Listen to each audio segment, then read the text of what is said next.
Rakkoo kuma lamaa wayitu silaalaa jira. Akka kanaan dura biraankii ta'uu hin danda'u nama booda dalaydan. Waalaikum. Sireesii ta'uu qaba jedhee waan yaadeef kana godhe hawaasni Oromoo bal'aan yoo natti fakkan an akka ilma Oromoo tokkotti maaltu si galchee obboleettii keetii warri naan jechaa turtan. Ana maatiin isii waan argina galateeffachuun hin malamuuti. Waa'ee ilma ofii abbaan beeku waa'ee intala ofii haati beektu galatoomii mucaa naan jechuun hin mala. Isin garuu warri amantii keessan siruma galaan hin jiru galata jiru gandummaa ta'e rakkoon qabus. Gandummaatanii an akka nama tokkootti hawaasa bal'aadhaaf yoo isin balleesse dhiifama isiniin jedha.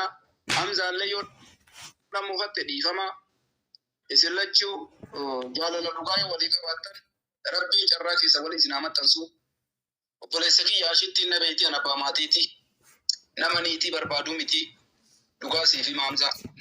Ashitti jaalalaaf irratti hin sirriidhaan ajandaa barbaacha godhee garuu sireessii taatee yoo dhugaa wal jaalattan katabaa osoo hin taane illee namaaf illee barbaadu ati sammuu dargaggeessaa dhugaadhaan jechuudha maatii keessanii fi wal kabachiiftanii walii jireenya keessan akka ooftan barbaadee akka tapha waliin gooneef san godhe namoonni kanaaf na aartan yoo jiraattan ani akka waan badii hin dalagin ofitti waan amanuuf kanuma isiniin jechuu barbaadeeti warri nama uffattan hundi keessanuu dhiifamaa. Mootii namoo dubbii kana qabdee asitti goma goote haasaa kiyya waan ayyaadu garaana baaste tatillee asumaan galatoomi. Garuu uummanni Oromoo viidiyoo kana ol kaa'adhaa guyyaa tokkoof. Guyyaa sargii Hamzaa dannasuuf qophiidhaan. Itadheera. Galatoomii Ahmad Galatoomii mootii Khaliifaa Nimbu Abdarraa Atiifatiin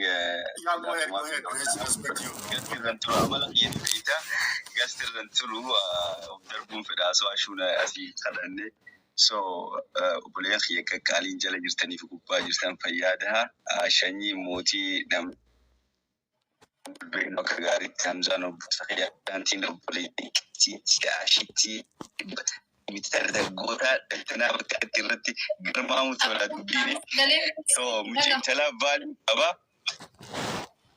freestyle sagaleen ke okay network ita okay lahi manarra le fagoon jiru amma dagama amma dagama radim okay da fi buka wa gane to fi yandar wanta ka jira buleyan khiya Ahmad ati nambeitu sifi damsa ka baka bule sakheti ilmo Oromoo tokkotti nambeitu ati reefilli mana caffeese wajji turre an gize heddu sin dhageeffadha waan ati postu goote nama cufaan hin dhageeffadha Hamzaas Khalifaas nama cufaa nuti ilmaan Oromoo waan hawaasa keenya wal afaan fidurra of qusachuu qabna ila gamami Khalifa boysin kiya ila gamami akajaba bro Hayyadai mali fi Hamza even speech haso Hamza raka Ahmadin dhageeffadhe akka carraa ta'e jechuudha gibeen qabnu biyya namaa jira dhageeffadhe so Ahmad dura single ton fado bulletti teetif dhaabbachuu akkuma siif obboleetti nuti obboleetti mucoo rabbi keessa tolchee gubbaa tolchee waan isin jettu dhageessu namni amalaan nama cabsa Hamzaan amalaan cabsatee jira masha Allah Hamzaan le miskiinummaa hin qabu fuudheenni bulfata kharabbi keessa tolchee kharabbi fuula tolchee ka dhaabbata tolchee kana intaltu waa garte malee sila Hamzaa jalan khottu mucoonu innu bakkan taanetti khuf bakkan taanetti khuftu dhiirti bakkatti khuftu laalti mucoyolle walla feeq abu barbaadde sooressa haftee sooressa jaarraa abbaa gadaati mucoyollen haftee sooressa waaqoo guutuuti waliin malammale waan dabe dubbii tolte yaalaba akka booranni baanu yaalaba ilmaan gootaatti wal argate tana nuti laakiin sheeka roobees as keessa galchuun qabnu sheeka roobee nutis gargaarre ilaa dirree dhawaattu anaattu erge maallaqa baasee obboleessa kiyya ka hajjii ergee tanallee himachuun barbaanu sheeka roobee akkuma isin jaalate qaama kenna obboleessa kenna so Hamzaanis ilma sooressa jaarraa abbaa gadaati muciyolleen haftee jeneraal waaqoo guutuuti maaltu waan tan dubbiin tanarra tolteen jirtu bar miskiinumaa fi dhoortoon hin jirtu bar dirreetan ilmaan goototaatti wal harkatee bar akka kiyyaatii fi akka Khaliifaa aluma dhaabbatee marxoof jimaa qofa qabatee geessu akka kiyyaaf Khaliifaa kun jimaa fi marxoo qofa waan fiitan nu gaafadha nuti budget marxoo ما نقافنا ورخين جماع إرجتا جماني فينا مرتوس يوقف ربنا يخين ورخين كبا بالي أنا اللي بالي سيدران بيقطع maybe أحمد كينا أن كان بيكون كبا بورن اللي عادة كبا هرمون so حمزة فيس إليشو أشتي أبلي تاني أنا أشانتي أمريكا تنجين أشانتي she the best you the best believe me you took over أتي جبدو تي أتي كشتي تنتي أتي أنت للفي بربادن تي أحمد بالي ريبة أبي مالي وامبراتي في ميت أحمد شلولين أتي تتي فم كبا إتي تنتك أني أحمد إسلافي أنت ينبدين جيتي مالي همين يابتي وني غيرو نوت always extra careful غيرو كمنو حواسا كينيا كاي تيغال چون كم أحمد في أشتي في همزان بحر تيغال أفضل خيسان اسم بودا جرى غيرو غيانو تيمتا بحر توقع عادة أورموتين فيادا وقتي سن رانغوبو ويا أروزا خيساني فقد بابليك إما خيسان في تدا أحمد موتاكان ستي أحمد ويلي كله أحمد كياكو بوليس خيسيتي أنا جولي بالي دوس جالي جر ورانا بيخان ورانا خبجو جولي بورنا نبيخان جر عندلا تهارجي اللي تو Ashanti rabbi rambare andalata argeeti garu jolle baale siriotan qabas keessa jiran ijoot sidaraniin beekani gammoojjee baale booran nageelle sidaraniin beekan nageelle boorana maaltu jira bikka kanatti ahmad kiyya wili maafuu jechuun fuulduraaf obboleettii ta'e dhalaasaa ta'u ana mataa kiyya na bari ana hiriyoonni kiyya akka itti nabeesse obsa abdiisaa naasir aanolee asli mubaarak musammaa ijoollee matarratti na deeman jechuudha anillee hirriba dhabuuf ijoollee tana. Keessaan dubbisi asoota kan fi fuudhan social media irratti intala dhalaa takka keessaan dubbisi obboleettii hara jedhini yoosin harraa baates yoosin Hamza maantaane Khalifa maantaane shanyii maantaane mootii jettanii shanyii wal beeyna mootii irra caalu rabbi obboleessa keenya so keessaan dubbisu haa fayyadamnu social media irratti waan cufa dhoosuu dura tarkaanfii fuudhan ashii qasiiteen akkami gurbaan kun si wajji jira bareedduu teenya akkami akka bikkataa dintaanitti khoftuun fedhu ambultiin qaba please waan biraan nan fudhatini Hamzaanis bareedaa kana akkami of eeggadhu cululleen intaane fuutee siin khotini Tokkicha harargee os fudhatille wantoota haftii sooressa jaarraa abbaa gadaa itti hawaaja qimama itti naqxee dura facaasuu qabda malee yoo akka biraatti buukiftee dubbii fokkattuudha hawaasni keenya walirraa dhalee walirraa fuudhee wal keessa jira istiil saahiboonni keenya intala harargee fuudhan takkaa lamaa miti maqaa dha'uun fedhu inni beekan as keessa kenniniif dubra jechuudha. Freestyle ajandaan uume malee waan biraatii fi miti jedhee dhiifama gaafa. Fitadhee jira sanyii kiyya fitadhee namni ni hafata isa namni ni hafata so fayyaada haati Ahmad kiyya atis dhiifama gaafadhu. Ibn Ahmad dhiifamsaa dhiise anaa gaafata ana ka Oromoo jaalatu jiraami nama narra Oromoo jaalatu namni ka jiru anaa jilbiinfata. Maqaa Oromooti malee maqaa Hamzaatiin maqaa Ahmadiin maqaa Shaan maqaa Oromootiif jecha Oromummaaf rabbiif jecha jilbiinfadhee dhiifama anaa fudhata Hamzaa fi miti Ahmadii fi Ashaantiif eegana laakiin wajji jiraachuu keenya qofarra nu dalagaa fayyaadaa sinjaa eegaa takka of qabeetiin bu'aa gooheedha Ashaantiiti yaaloo deeni sajjalaa argachuu jira isaa fayyaadaa yoonis immoo fachiises dhiifama Hamzaa karaan kala baamallee Oromoon yoo ati dadhabate dhuunfaatti bakka gadi thank you. Hamzaaf Ahmed rabbiin isin yaadhiisu akkuma dhiifama hawaasa gaafattanii galatooma ulfaadhaa isin qabu. Yaada kanarratti yoo komiin jiraate mootii kee yoo komiin Lala assalamu alaikum wa rahmatullahi wa barakatuh warrijala warrigubbaa jettan hundi keessanuu akkam jirtan nagaa fayyaa. Maal jechuu barbaadeeti wanni hundi dubbatamtee dhumtee dhiifama wanni caaleen jiru. Ani wanni guddaan ilma namaa kanarraa wanni na gammachiisu namni tokko waan hamilee isaa argatee waan hamileen isaan yaadni isaa san successful ta'eefii jiraachuudha. Ahmadis ija bitaa Hamzaan ija mirgaa ashittiin maaliis gaa isin maa isin waan biraati akkasin naa waddaa jechuudha isaan lameen irraa dubbachuun barbaanne. Ana Ahmad warri kun jira mee mucattiin tiyyaa Hamza yeroo mukeetti warri waa'ee namaan beekne barreessina komantii. Isa commentiif miira keessa seenina obbo Ahmad. Waan kanarratti diree fullee dhiifama Khaliifaa Fayyeesina fa'a waan kanarratti ijoollee Ahmad irratti oolu jirtan ni gaafatamu. Namoonni murubbii gara Hamzaa taatanii Ahmad irratti ooltan tagamaa Ahmad taatanii gara Fayyeessuutan ni gaa jaame isin lameen walqixxe isin jaaladha wallahi rabbiin na argaa. amma waan keessan irraa dubbachuun barbaadoon isin galatoonfachuu barbaada. Hawaasa keessan hanga baatanii sooshaal miidiyaa irratti dubbattanii yookaan mufachiiftanii yookaan gammachiiftaniis ta'e dhiifama gaafachuu keessaniif hedduun isin galatoonfadha. Itti aansee mootii dubbii tana tan hawaasa jidduutti ajandaa taasisan jara lameen kana qabdee asif fiddee ammas ija mataarra wallaanan jettee Oromoon bakka kana walitti dubbisuu keetiif hedduu galatoomee ulfaadhu.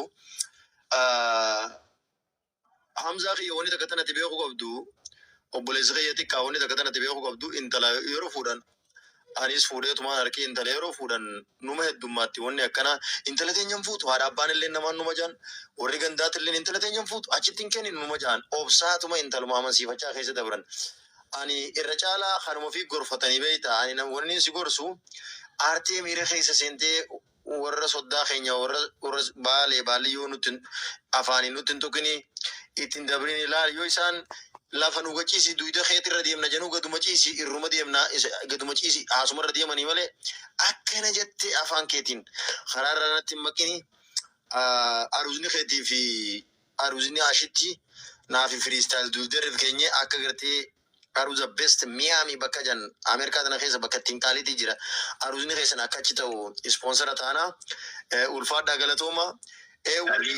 Kalifaan Kanadaa bakka bu'aa ani Ameerikaan bakka bu'aa amma tulullee akkatti beekai gurbaan waraana hedduu isa duuba jira dhaaddachuun intala dabarsanii kannanii miti intalli dabarsanii intala halaaka taana malee dabarsanii kanneen dhumaa tana bar tana irraa daddaluu feenaa siintii barmaata waan kanarra bar waan godhamu qabu godhe waan silaa godhamu qabu isinii godha waliidhaan kana keessa jiru waan silaa godhamu qabu ammatti warri isin jechuu jiru.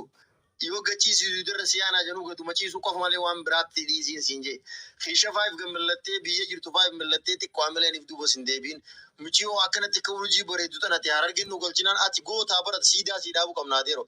Isin ammaas warri si koomandoo karaa warri baaliyyoo kun yoonii fi tabbarbaaddan jiraatte keessaan inboxii godha abbaa fedhan taanaan rakkoon qabu.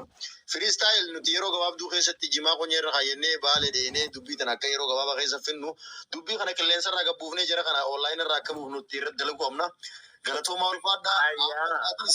Amma dubbii qilleensa irraa gadi buusaati warra deema.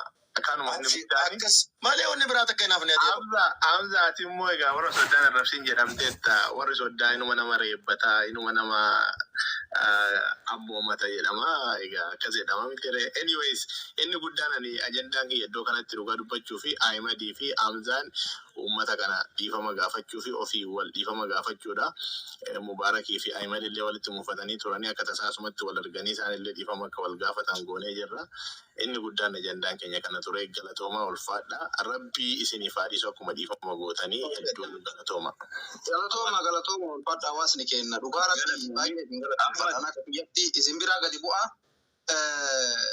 Wanta akka wanni jennu jiru ulfaadhu mootii akkuma jarraa ta'ee waan keerii darayte guyyaan borii iidaa qalbii teessan hundi keessanuu gara iidaa deebiftanii amma maal poostii nu godha ashitti irraa sirba irraa danna saayittanii na dheegina. Ani ashitti na beeti miidiyaa kee jira hooseen Oromoo ministeerri kiyya dhokataa miti maal taata warri komantii gummee taragaaggaa.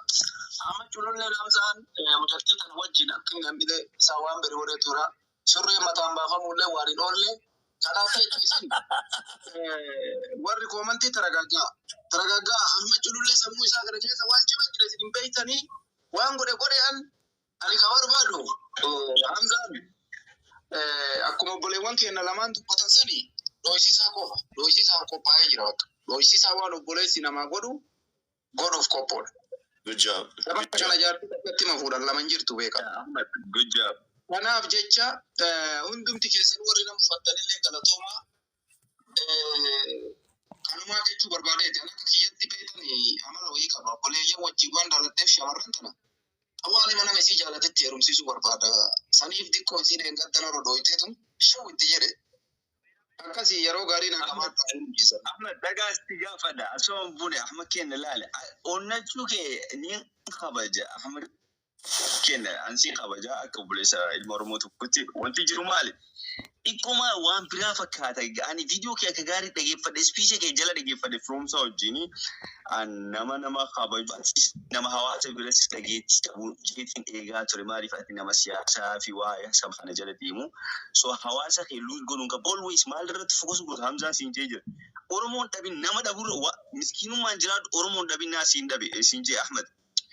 Ilma namaa biraan dhabin namni siin jibbin guyyaa namni si jibbe shamiza darbitee hotte ati. Gaafa ilmi namaa si jibbe maallaqni doolaarri ati qabdu waan takka siin godhu naa siin jee naamani.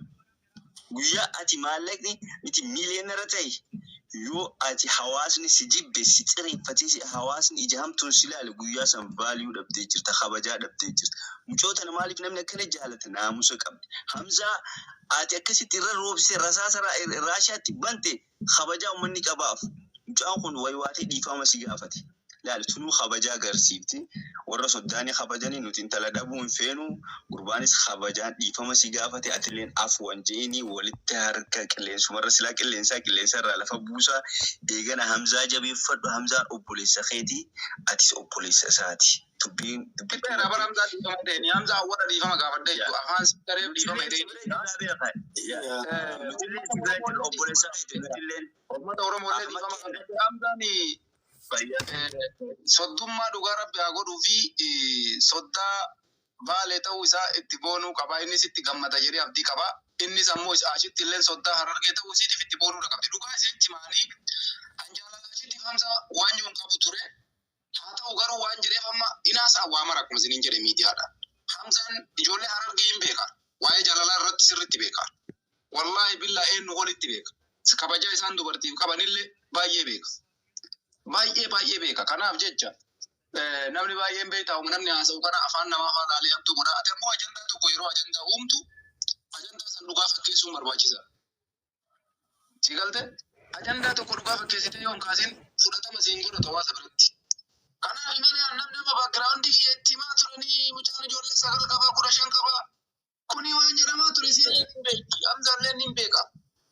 Garuu waan dingoonee warri miidiyaa kun yooma xiqqoo yoo arguun maraata uummanni beekta. Kanaaf uummanni Oromoo bakki dhiifama. Sadarkaa kanatti dhiifama sii goone Habibi. Dhiifama sii goone amma kiyyaa. Tuseene hangara kiyyaa. Rabbiin dhiifama sii goone Hamzaan haa dubbatu. Hamzaan haa dhiginnee bu'uudha. waan xumuramee dhiifamni waan Odoo gara Hamzaan ajandaa kana dhumarratti cufa dhugaa. ni cufna abshir mootii kiyya ni cufna. Odoo gama Hamzaan dabarsine nuti warri as gubbaa turre daduma yaaduu fi namni warri as jala jirtanii warri as gubbaa jirtanillee hundi keessanuu yoo mufanne isin nuuf mufattan dhiifama. Odoo asirraa gadi hin buune meegaa jara lameen sagalee isaanii dhageenyeeti fayyaa dhiyaan numa jirti guuza gize daboo gize namaa bahan fayyaa dhiyaan numa jirti sagalee isaanii dhageeffanneeti firraa gabbuuna.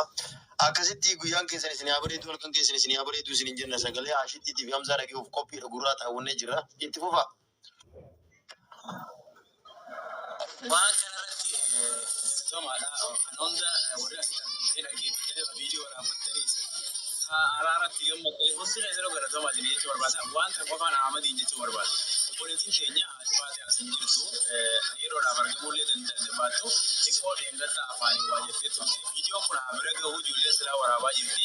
Asumaan obboleettii teenya haadha faateetiin dhiifama fayyadsuun sirraa barbaada. Asirraa hawaasni keenya hundi keessanuu baay'ee galatumaadha. Achitti haayilaa fi horiiti. Tome Hamza, haati faatee anaaf obboleettii tiyya uma fedhe jedhaanii hamtuuf hin jenneeni hin arrafadhaa osoo bira jiraadhee hin tumaddaalle. Kanaaf jecha akka hamtuutitti na laalti jedheellee fudhadhu isiillee hin beeyti. Obboleettii tiyya hangafaati. Obboleessa isii irra xiqqaati. Sanumaaf arrabsee waan hamtuuf hin arrabsine haati faatee waan beete yoo naan jette an bakka isiin qabu. Ittillee naaru, ittillee hin mufadhu. Dhugaa siif hima Hamza waan garaa kiyya keessa jiru. Haga gisee sana achitti beekaan isii aarsuuf jedhe saniin alatti haadha faatee rakkina isiin hawu. Cinqii isiin barbaadu. Kanaaf jecha isiilleen akkasii beekuu qabdi. Obboleettii tiyya wanta akka gara kamittuyyuu wanni ani isii irraa hamtuu barbaadu hin jiru.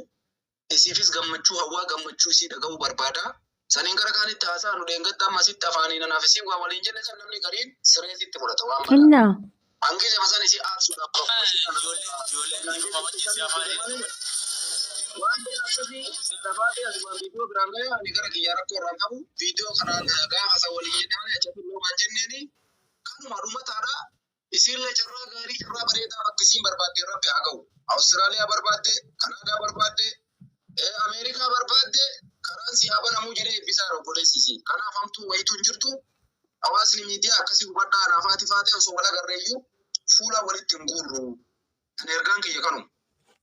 Arafaateetiin wanni hin qabu jechuudha. Dhumattee jirti.